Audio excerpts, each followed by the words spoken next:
Morning my dear friends. आइए हम आज फिर आपके लिए सुपर 15 क्वेश्चन भारतीय राज्य व्यवस्था का लेकर आए। आइए देखते हैं कि एक क्वेश्चन को करते हैं। भारत के नियंत्रक एवं महालेखा परीक्षक की यानी कैग की नियुक्ति कैग है की नियुक्ति कौन करता है? राष्ट्रपति, प्रधानमंत्री, संसद, लोकसभा के स्पीकर। तो इसका उत्तर होगा राष्ट्रपति।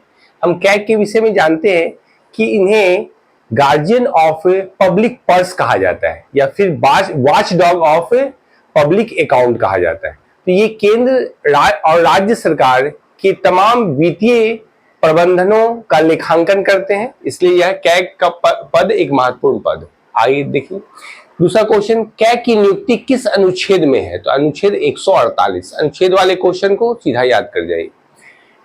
तीसरा देखिए, लोकसभा में सीटों का आवंटन होता है तो ये क्या है? जनसंख्या के आधार पर, क्षेत्र के आधार पर नहीं बल्कि जनसंख्या के आधार पर। तो हम जानते हैं कि 1971 की जनसंख्या को आधार वर्ष माना गया है। जो भी चुनाव होंगे लोकसभा के चुनाव उनमें 1971 की जनसंख्या को आधार वर्ष माना गया है। जैसे अभी 2011 की जनसंख्या चल रही है, यानी उसी के आधार पर सब चीज हो रहा है, तय होता है। और इसी तरह लोकसभा की सीटों का आवंटन जो होगा 1971 की जनसंख्या की जनगणना के आधार पर 1971 याद रखिएगा। और ये कब तक चलेगा?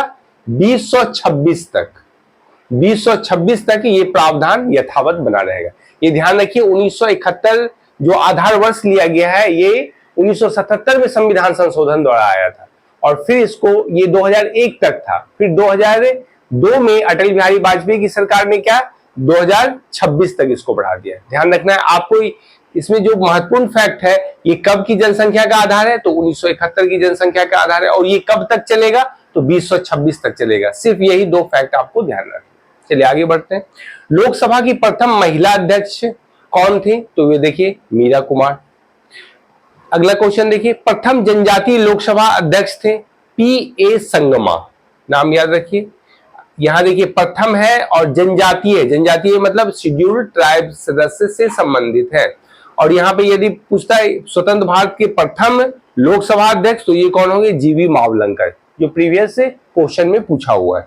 आगे देखिए छठा क्वेश्चन, लोकसभा में किसी विधेयक पर आम बहस होती है तो ये क्या द्वितीय वाचन में होता है। किसी लोकसभा में जो किसी विधेयक पर आम बहस जो होती है वो द्वितीय वाचन में होता है। चलिए आगे देखिए, राज्यसभा का कार्यकाल कितने वर्ष का होता है?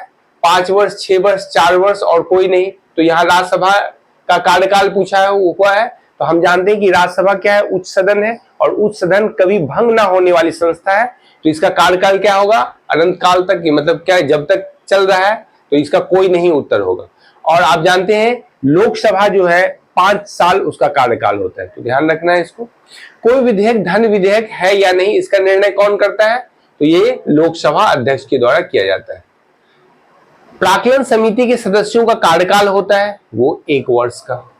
और प्राक्कलन समिति में सदस्यों की संख्या कितनी है? 30 है। और उसके तमाम सदस्य जो आते हैं वो लोकसभा से आते हैं, राज्यसभा से नहीं आते हैं। ध्यान रखिएगा।